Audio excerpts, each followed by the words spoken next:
ಎಲ್ರಿಗೂ ನಮಸ್ಕಾರ. ಇವತ್ತು ಇದ್ಕಿದ ಅವರೆಕಾಳು ಸಾಂಬಾರು ತೋರಿಸ್ತಾ ಇದ್ದೀನಿ.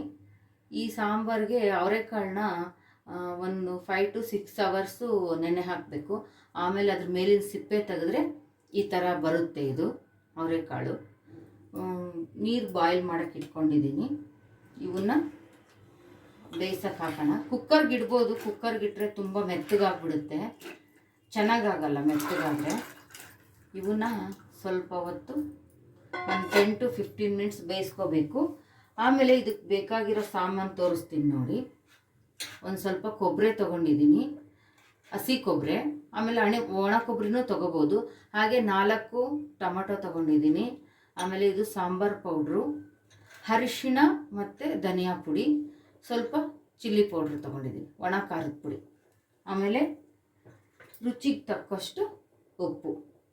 ಇದು ಕರಿಬೇವು ಇದರಲ್ಲೇ ಹಾಕಿದ್ದೀನಿ, ಯಾಕಂದರೆ ಹಾಕಿದರೆ ಫ್ಲೇವರ್ ಚೆನ್ನಾಗಿ ಬಿಟ್ಕೊಳ್ಳುತ್ತೆ ಇದು. ಹಾಗಾಗಿ ಇವು ಚೆನ್ನಾಗಿ ಸ್ವಲ್ಪ ಹೊತ್ತು ಬೆಂದ್ಬಿಟ್ರೆ ಮೆತ್ತಗೆ, ಇದ್ರ ಜೊತೆಗೆ ಟೊಮೆಟೊನೂ ಹಾಕ್ಬಿಡೋಣ.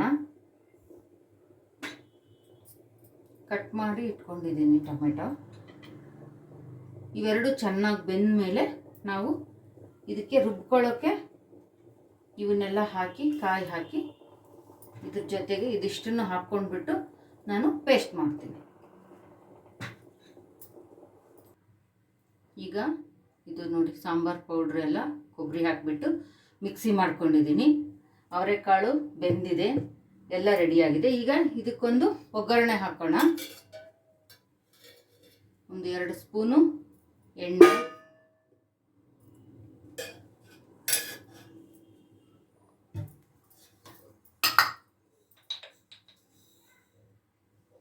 ಸಾಸಿವೆ, ಜೀರಿಗೆ, ಕರಿಬೇವು ಆಲ್ರೆಡಿ ಅದರಲ್ಲೇ ಹಾಕಿ ನಾನು ಬೇಯಿಸ್ಕೊಂಡಿರೋದ್ರಿಂದ ಇದಕ್ಕೇನು ಕರಿಬೇವು ಹಾಕೋದು ಬೇಡ. ಹಿಂಗು,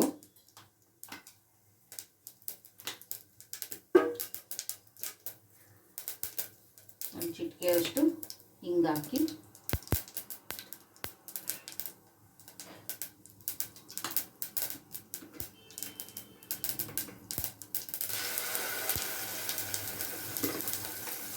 ರುಬ್ಬಿರೋ ಮಸಾಲೆ,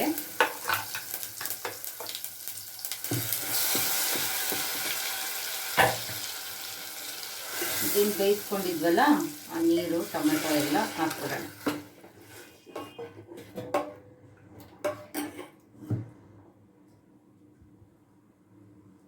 ಅದು ಚೆನ್ನಾಗಿ ಕುದಿ ಬಂದಮೇಲೆ ಅವರೆಬೇಳೆ ಹಾಕಿಬಿಟ್ರೆ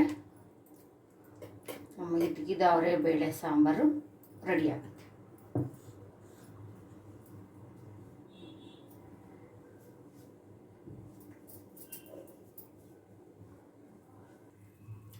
ಒಂದೆರಡು ನಿಮಿಷ ಚೆನ್ನಾಗಿ ಕುದ್ದಾದ್ಮೇಲೆ ನೋಡಿ ಈ ಥರ ಬೆಲ್ಲ ಹಾಕ್ತಾ ಇದ್ದೀನಿ.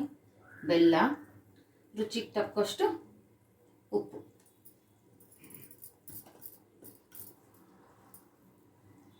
ಹಾಕಿ ಈ ಟೈಮಲ್ಲಿ ನಾವು ಈ ಬೇಯಿಸೆಲ್ಲ ಮಾಡ್ಕೊಂಡು ಇಟ್ಕೊಂಡಿದ್ದೀವಲ್ಲ ಈ ಬೇಳೆ ಹಾಕೋಣ.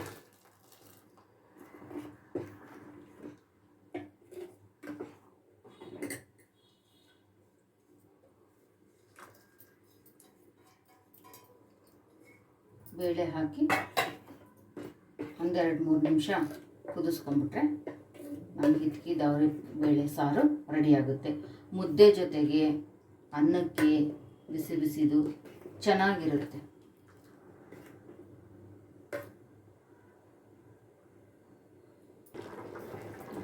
ಈಗ ಚೆನ್ನಾಗಿ ಕುದೀತಾ ಇದೆ ನೋಡಿದ್ರೆ ಸಾಂಬಾರು.